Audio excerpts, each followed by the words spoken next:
Welcome to Life After, a podcast for women to take you from feeling like you're just surviving to thriving, to creating a life you really love. Expect to discover tips and tricks to get there. Each episode will have actionable steps to empower you to make changes. I started this podcast because I've been through it all, from getting out of a marriage with a narcissist to completely rebuilding my life. And now I'm on a mission to help you too. You can change your life. It's absolutely possible. We are so fortunate to have Jon Tunheim as my special guest on this episode of Life After. Originally from South Dakota, Jon earned his bachelor degree in physics at South Dakota State University in 1987. And soon moved to Washington to attend law school at the University of Puget Sound School of Law. While in law school, he joined the Thurston County Prosecuting Attorney's Office as a legal intern, and upon being admitted to the bar, was appointed as a deputy prosecuting attorney. He served the office in that capacity until he was elected prosecuting attorney in 2010. Through his work with crime victims, Jon became intensely interested in hope theory as a theory of positive change for individuals, organizations, and communities. As a self-proclaimed hope theorist, Jon is convinced that hope is critical to well-being and happiness. He is a frequent presenter of hope theory and strives to provide audiences with a framework to better understand hope and its positive influence on people and organizations. I'm so excited to share this episode with you. In this episode, we're going to talk about the science of hope and hope theory. I'm so thrilled to introduce my guest today, Jon Tunheim, the prosecuting attorney in Thurston County, who is well known for his knowledge on hope theory and the power of hope in human well-being. Welcome, Jon. Thanks so much for being here today. Oh, it's my pleasure. It's a real honor to be here. Thank you. You were one of the first to start measuring hope in your office. What made you decide to do that? Well, my interest with hope theory started back with my work with crime victims, folks who had been through, some kind of significant traumatic event, and and I got really interested in how hope can help people get through trauma and survive trauma and move beyond trauma. But at that point, I was pretty much focused on, how do we better serve the folks that we are working with, particularly victims of crime. But as my research continued on in hope theory, I started to realize that there was so much research that really talked about the power of hope, even for folks working with people who had experienced trauma, as a buffer against things like vicarious trauma and compassion fatigue. So I started thinking about, well, wait a minute, that means that I need to be paying attention to hope in my own staff, right? And really helping them with their hope. And so the measure of hope in my staff was a partnership between myself and Dr. Chan Hellman early on, who helped me devise a questionnaire that I could put out from time to time to see how the hope was in my office, to see how people's hope, how prevalent it was in the office and so forth. And it just gave me a sense of being able to put hope kind of front and center in how I led the office. Okay. And so you as a leader are doing that for your office. How is your staff using hope theory for victims of crime now that they are practicing it as well? Yeah. So, it really comes into this whole idea of just helping people continue to be forward focused and future focused, right?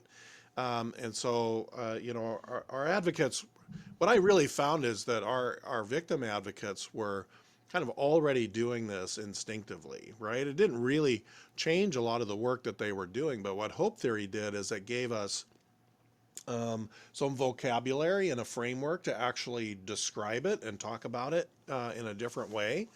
And so it really has to do with trying to continue to help people who have experienced trauma continue to look forward to the future and to create goals and strategies for a future that they desire, whatever that is, understanding that we don't make our goals their goals, that it has to really be their goal, but then trying to do what we can to provide them a pathway or strategy to achieve that goal. Sometimes that actually means getting them referred to or connecting them to other services that we can't provide, but that we know exists in the community. So a lot of what my advocates do is they've got a good network in the community of folks that they can refer victims to who are looking for those pathways to something that they are trying to get to in their future.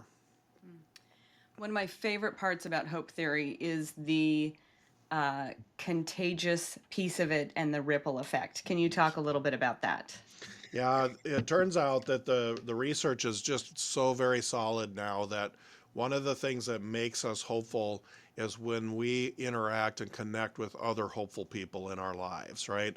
And so if you think about somebody in your life that you would describe with that sense of hope, right? Somebody who is always looking positively at the future and talking openly about their goals and chasing their goals and so forth.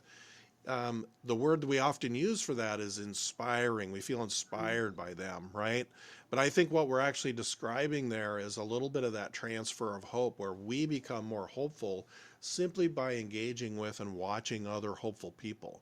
And it turns out that's actually how we learn to be hopeful even as small children. We're watching the adults around us and other people around us and learning how to um, exercise these hope skills of being able to see the future, set a goal, right? Create a strategy or a pathway to get there, and then have that motivation or that willpower to move forward to achieve that goal. Mm-hmm. And so what happens if you are in an environment, you come into an environment or you recognize an environment around you that for whatever reason, because of the way the world is working at the moment, because of COVID happens for Hmm. whatever reason, that there is low hope. Hmm. How do you turn that around? Hmm. Well, one of the first things to understand is that the way that we talk about hope from a hope theory framework, the positive psychology framework of hope, is such that hope is about exercising skills and Hmm. it's a choice, right? So, in other words, we choose not to let our environment dictate our hope. And the skills that we're using is, despite what's going on around us, still looking forward and looking for those goals that we can set for ourselves that to make the future better, from our viewpoint, right? And creating those strategies, those pathways to achieve the goals, right? And then again, applying the energy, the willpower towards that. But those three things, which are the basic building blocks of hope, goals, pathways, and agency, we call it, or willpower, um, those three things are all internal skills, right? And we can choose hope despite the environment that we're in. We can continue to choose to look for and seek out and chase goals that are positive for us. Okay, so can you give us an example of give us two examples, please. One of increasing hope in a staff member that you might Hmm. do, a relevant goal that a staff member might do that has low hope, and Hmm. one that maybe a staff member might do for someone that's a victim of crime that you've seen in the past. Yeah, I think one of the first things to do if you're encountering somebody that appears to be low hope, and usually the markers of low hope are folks who will signal to us that they feel stuck somehow, that they can't achieve the goals that they have for themselves.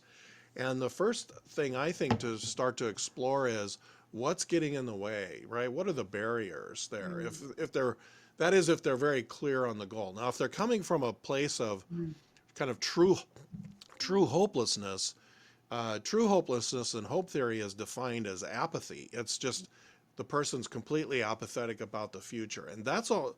That's really a different process because you've actually got to engage somebody to really start again kind of thinking about the future from scratch. But if you're working with somebody who's just kind of dropping in hope because they feel stuck, they don't know how to achieve the goal, that really becomes a problem solving exercise that can be kind of facilitated in terms of what are the barriers that are there, right? What's getting in the way, and what are the possible strategies to get around those barriers to achieve that goal. I do think that though the other thing is people need to be prepared at points in their lives where d- despite how much they desire the goal, if that goal in fact is unachievable, right? If they just can't find a way to achieve that goal, Hmm. they've got to be prepared to re-goal. Okay. Because hanging on to a goal that cannot be achieved that's really a formula for losing hope. Because by definition, that's what happens when you lose hope is you can't get to the goal that you have for yourself in the future. And so they've got to be prepared to re-goal and find a different goal. I have an example of this in my own life where Okay. when I was in college, I originally started college to be a pilot in the Air Force. I enrolled in the Air Force ROTC program, and and I chose physics as my major to further that because the Air Force wanted pilots to have a science degree or an engineering degree. And so for the first 2 years of college, that was my goal, and I was very clear on that. But following that second year into the summer is where the military starts to get very serious about whether you're going to be able to do that, to travel that path. And it turns out my eyes didn't pass the test Ah, for the pilot program. okay. And so in an instant, that goal was unachievable for me. The colonel on campus sat down with me and basically laid it out to me as like, this is not a viable path for you. It cannot be done. And so there was no way I was going to achieve that goal. And there was a number of pathways I think I could have chosen in the alternative of that, but it really was it was such a hard hit on my hope that I was kind of floundering. I didn't really know what I was going to do, and so I took a class just as an elective, just because it sounded interesting, on civil rights and liberties, which was a pre-law Hmm. based class. Turns out that's what introduced me to the idea of maybe going to law school and practicing law. And that was the source of that goal. So over that next semester, I went and talked to the pre-law advisor, and he told me, stay on course with your physics degree. That will get you into law school. And so that's what I did. And I re-engaged with school with a new goal, same pathway, but just new goal, right? And sure Right. enough, that did get me to law school and so forth. But if you look at my GPA, it's really interesting. I had a huge drop in my grades right after that test, that physical that I took where my eyes passed, because I was so disillusioned with school and I didn't know what I was going to do. In the moment that I reestablished that new goal, Uh-huh. my grades went up substantially, and I actually graduated with a higher GPA than the first 2 years that I had with my original goal. Interesting. I love that story and thank you for sharing it. I recently saw you in some training, and one of the things that you mentioned in that training was the link about how pathways really um, inspired creativity often. And that's what you're describing is that sometimes those pathways we need to be creative about how we're seeing hope come to fruition in our lives. I think that's exactly right. And I think creativity is one of those kind of also those essential kind of skills that you can build as you're exercising that pathway thinking, because by definition, pathway thinking means being able to look out creatively at this goal and seeing maybe multiple different ways that you could achieve that. And then, you know, through analysis deciding which one you're going to go first. But people will often also say, well, I've got this other one, I'll make that plan B. And when somebody talks about plan B, that's a real marker for a hopeful thinker, for a strategic or a pathway thinker, because it means they can see multiple paths, right? And they're already creating kind of backup plans, if you will. Right. Yeah, and sometimes that, as a parent, um, sometimes that's seen as a negative thing that, oh, you got to have plan B in case you don't reach your dreams. But I love the way you're reframing that into it doesn't necessarily have to be a bad thing. In fact, it could be a very positive thing to have additional ways that you can reach a goal. Right. And I often say to my audiences that you can get there. It just might not be in the way that you think it is. You might have to think outside the box, and you're still getting there, right? You're Right, still right. reaching that goal that you want to reach.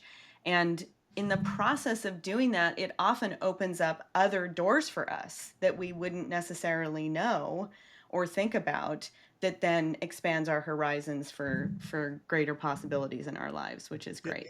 yeah, that's true. In fact, in my story, what it did is it kind of opened me up to the possibility of other things, right? And so I even opened it up to the possibility of a new goal, which ended up, I ended up uh, creating this new goal. And then the pathway was similar, but I created a pathway then that was going towards law school.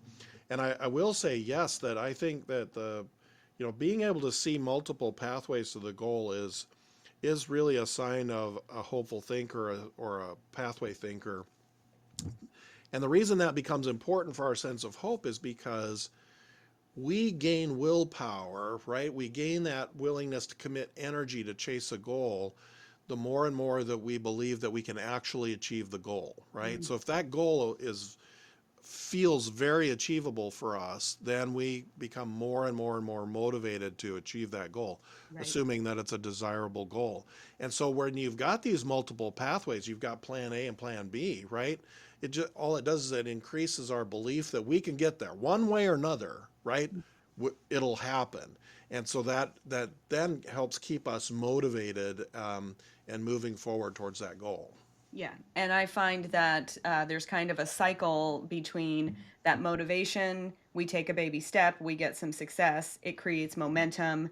That momentum keeps our motivation high, which allows us to want to take the next step and take Right. action. And we get in this kind of cycle of motivation and momentum that moves us forward and keeps us going. Yeah, as a matter of fact, I refer to that as the hope cycle, where Oh, you might have this big goal that's out there, but a high hope thinker will also create these kind of sub goals along the way, these landmark little goals, right? yeah. It's kind of the eating the elephant one bite at a time uh, theory. And the reason for that, as you said, is that when you achieve those sub goals, it gives you a sense of accomplishment that keeps you moving forward. And so when you do get that cycle, it's like, oh, I've got that sub goal. Oh, I achieved that. Now I want to go to the next sub goal. I achieved that. And then the next one. And then pretty soon we're, moving down the path to the bigger goal and ultimately achieve the bigger goal. Right. And one of the other things in that cycle, if you look at it more linearly, is if we have a goal that's way out here, we don't know necessarily every single step that we're going to take to get there. And so if we assume it, or a better analogy is climbing the rungs on a ladder. If we have a goal up here, we're not going to take one step to get that rung on the ladder, and we won't even necessarily know what every rung is going to bring us, right? So Yeah. to break it down, to use your analogy, at one bite at a time or one rung at a time is the only way often we can. And it allows us to shift when we need to. Like with your goal, you had to shift. So if you had only had one step, you never would have been able to make those shifts to get to a different goal and a different path. Yeah. And it gives you the chance to be able to to vary the pathway according to the obstacles that we meet, because it's impossible to predict every possible obstacle that might come up. But the fact that we might be moving forward a step at a time and then we hit an obstacle, then being open to the idea that, well, I need to maybe change my strategy a little bit. I've got to, change the pathway slightly to get around this barrier, that actually is a hopeful way of thinking because you're basically problem solving through the barrier that you've hit. Right. I'm going to shift our conversation a little bit. Hmm. Um, so much of the reality of the people I work with who are in difficult situations or have been as they're moving through their healing journey, anger is a big piece of what you're dealing with. So, can you talk a little bit about and anger is something that people often deny or avoid. They don't want to deal with. They don't recognize that it can be a useful tool in moving through their healing journey or in dealing with not just anger as its emotion on its own, but the underlying emotions that it's helping to get us to acknowledge and deal with. Hmm. Can you talk a little bit about how anger and hope live together? Yeah. So they in hope theory, the first response that people will often have when they hit a barrier to their goal is they will get angry. And this is my personal theory is just kind of thinking about my own experience and I remember back, in that story I told you, I remember that conversation with the colonel where he was breaking the bad news to me, basically saying, remember this goal that you've had for the last 2.5 years? It's gone, right? Mhm. I was I was angry, no question about it. I got Right. very angry. Um, and it's one of the things that I think caused me to step back and disengage from school a little bit because I was just, so frustrated with the what had happened there and the fact that I'd committed this time and energy. So hope theory tells us that's what happened. When we hit a barrier to the goal, we will get angry. I think one of the first things to be clear about then in terms of kind of self-reflection is being clear about what the goal is and what the barrier is, and then starting to go into that problem solving mode about can I get can I get around this barrier? Can I work through this barrier? Because that first reflex will be to get angry, and I think that's in part because it's a fear. It's kind of a fear-based response. We're fearful that we won't be able to achieve our goal, and so Mm, our emotional reaction to that is to get angry. mm.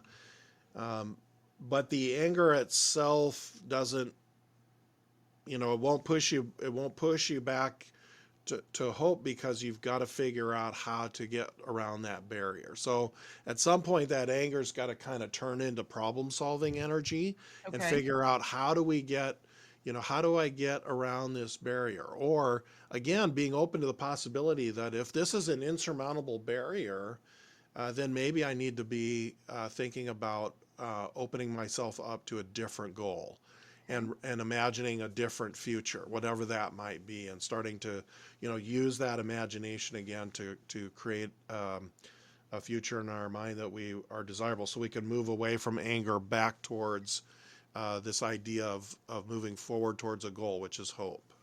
And are there tips that you can give to move through that process?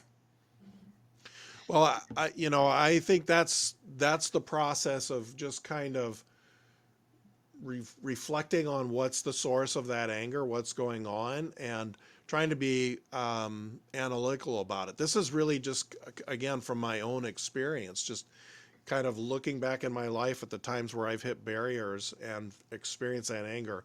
How did I work through it? And the way that I did that in my example story that I told you is I just opened myself up to a new goal. At some point, I just decided the anger wasn't doing me any good. It wasn't going to get me my goal, right? Mhm. And so I went exploring, and the way I did that is I actually just dug into the class catalog for the next semester in school and started thumbing through it, looking through it, just reading about different classes, just and I didn't know what I was doing at that time. I was instinctively going into something we call goal shopping. I went goal shopping. Ah, Yeah, and I wouldn't have called it that, but that's exactly what I was doing.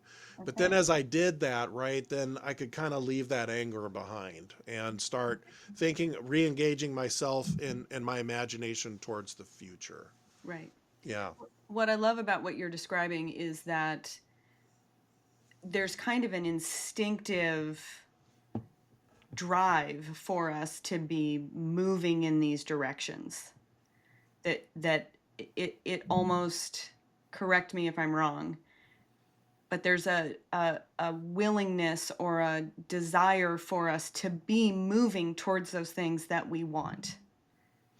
I think that's absolutely right. I think, you know, the, the, again, the science of hope tells us that as human beings, we are really kind of wired and designed to be hopeful, right? Mm. We've got this big brain that allows us to think about the future in a very sophisticated way using our imagination. And when we do that and we create these images in our mind of the future, our brain is also designed to take those and store them into memory. So we create memories of the future that we desire, that's a motivational source for us to stay motivated, right? And Mhm. then we also have this prefrontal cortex, which allows us to really think strategically about how to achieve that goal, right? So the hope theorists out there tell us that we are designed by nature to be hopeful, and that is generally our default setting to be hopeful. That people will almost from the moment they wake up to the moment they go to sleep be engaged with the future and thinking about the future. Um, Mhm. so it is very instinctive. I usually tell the audiences that I'm talking to that when I'm teaching hope theory that I'm not teaching them things they don't already know. What I'm doing is giving them a vocabulary, right, to Language, be able to language. talk about it and a framework to think about it differently. But Right. we know instinctively how to be hopeful. Hope has been part of the human condition for probably as long as we've been a species on this planet. Right. Right. And really wanting to lean into that, as especially both you and I in the work that we do run across a lot of trauma, and so Absolutely. in engaging people in the desire to want to lean into hope and their futures, and creating a different future than the reality or their past that they've lived in is so incredibly important. Right. And the research tells us that one of the things that happens when we experience trauma is that um, uh, people can and often will sometimes kind of compulsively think about what happened to them, right? So they'll keep replaying that trauma in their mind, and they'll kind of start second guessing what they did or how they reacted or whatever. But the point is, they do this thing we call rumination. They start ruminating on the trauma, right? And what that does then is it essentially distracts our brain away from the future. So we start spending our mental energy thinking about the past, which is why trauma is kind of a hope suppressor in many ways. There's actually research out there that tells us that people who experience trauma will often see a loss in hope because their mind gets pulled to the past. And so that one of the biggest or most important, I guess, first steps for somebody who's experienced trauma is to try to pull them away from the past and get them to re-engage in the future. And I don't know that there's any magic formula for that Right. other than they're continuing to kind of process but then start to re-engage and think about the future. Right. I read the book Hope Rising, Hmm. and actually the first time I heard you speak was, and you mentioned the book, I think, and that was what caused me to pick it up. And one of the uh, most important things I took from that was, uh, which was the first time I had ever come across this, was that you could recover from your ACE score. Basically, Hmm. when ACE Yeah. scores came out, 20 years ago, whenever it was, basically it was a death sentence. You had an A score. If your A score was high, you were doomed to live a life of, mental illness, and you were never going to recover from it. And so the hope research behind that you could move beyond your ACE score, was just so incredibly powerful and enlightening to me to know that there was freedom from that. And that, Yeah, it's one of the things that took me from the ACE research to the hope research, and that before I learned about hope theory, I was also very interested in the ACEs research and learning as much as I could about that. But of course, that research predicts risk, but there's no way to change that. Once your ACE score is your ACE score, that's what right, it is, right? But yet there were lots of examples of people with high ACE scores who would go on to really thrive and flourish in their lives. right, And so that was the question I was asking, is like, what's going on here? What is it that allows some people to overcome their trauma, their childhood trauma, and historical trauma?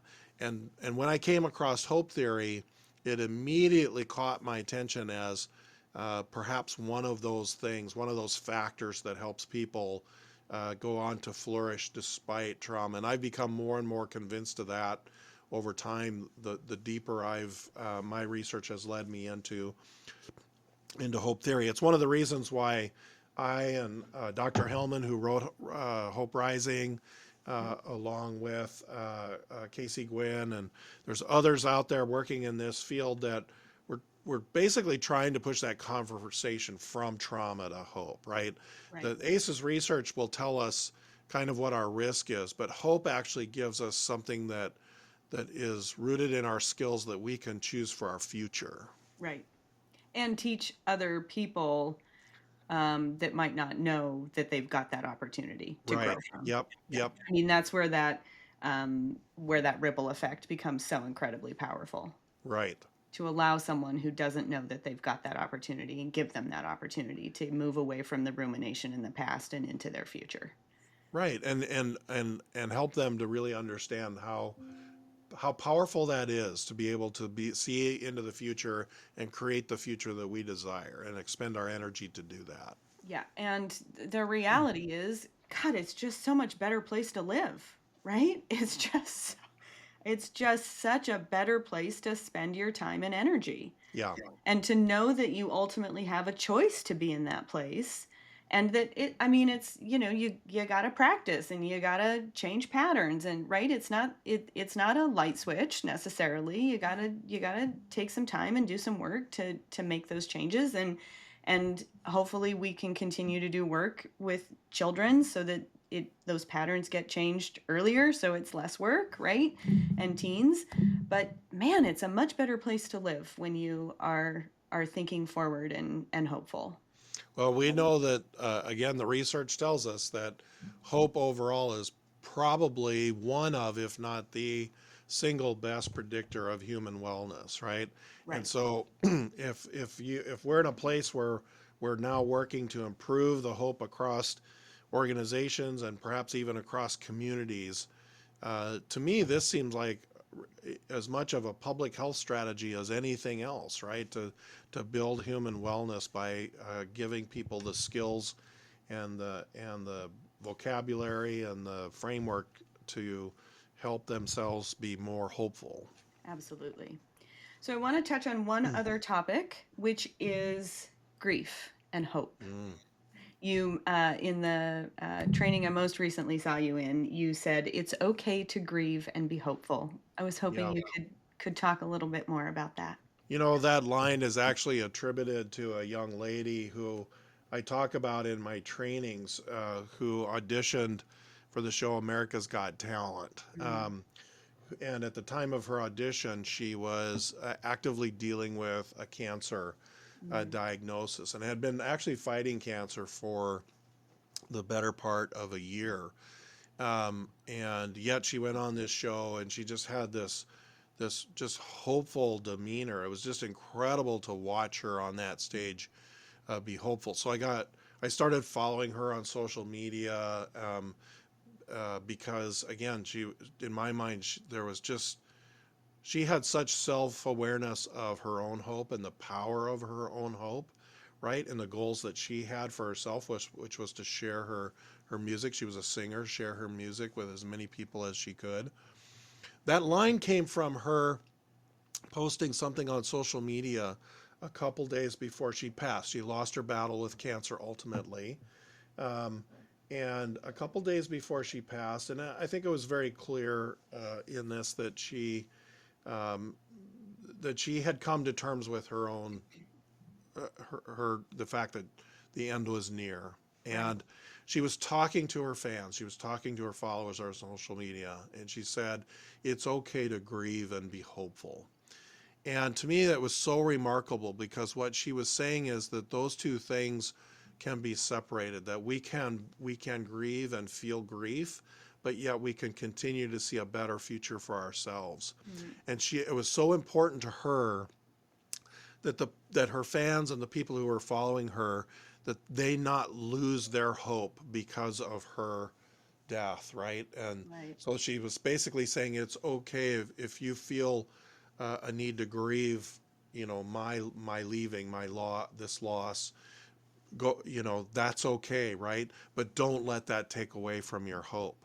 Uh-huh. And I think that's really important that she recognized that grief and hope are separate things, right? That we can grieve a loss, but at the same time, we can continue to look for and create ways to make our own future better.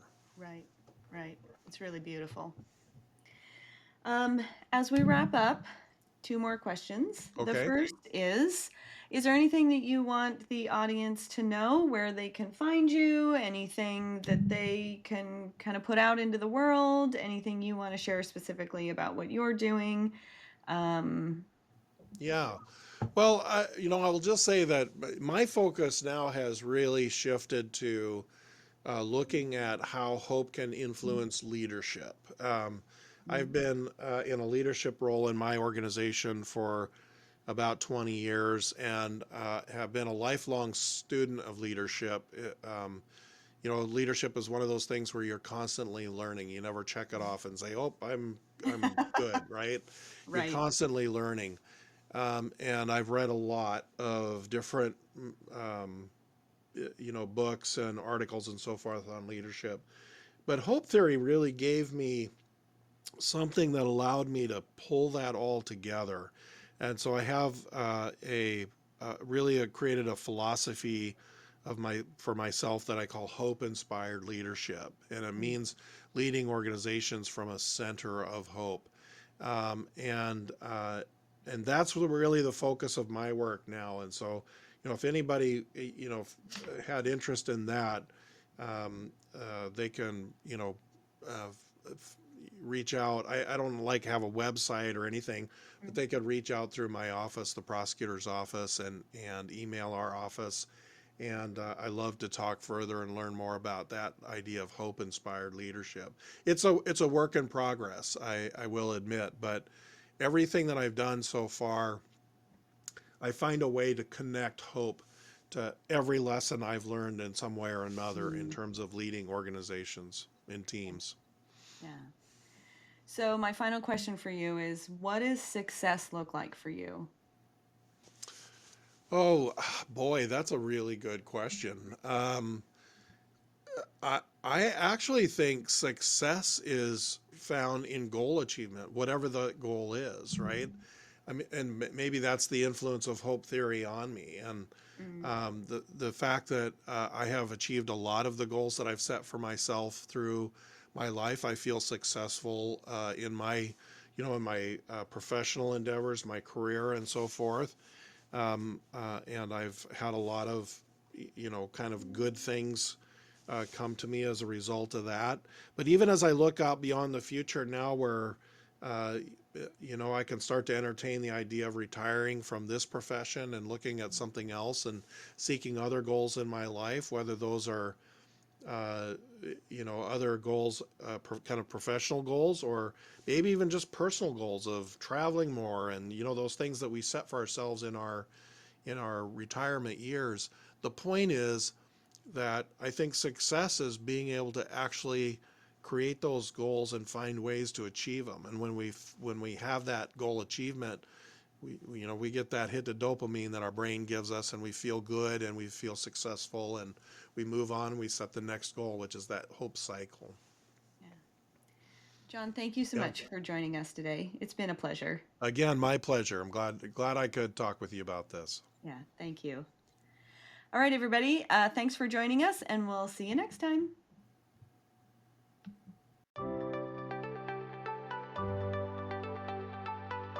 As we wrap up, here's the thing. I've made every mistake. I've literally been there and done that. It's one step at a time, and you'll get there. There's hope. You've got this. If you're struggling in a relationship and wondering if it might be controlling, you're not alone. Download my free PDF at locatecoaching.com/free gift to help you find clarity and confidence. I hope you have a fantastic day, and I'll see you soon.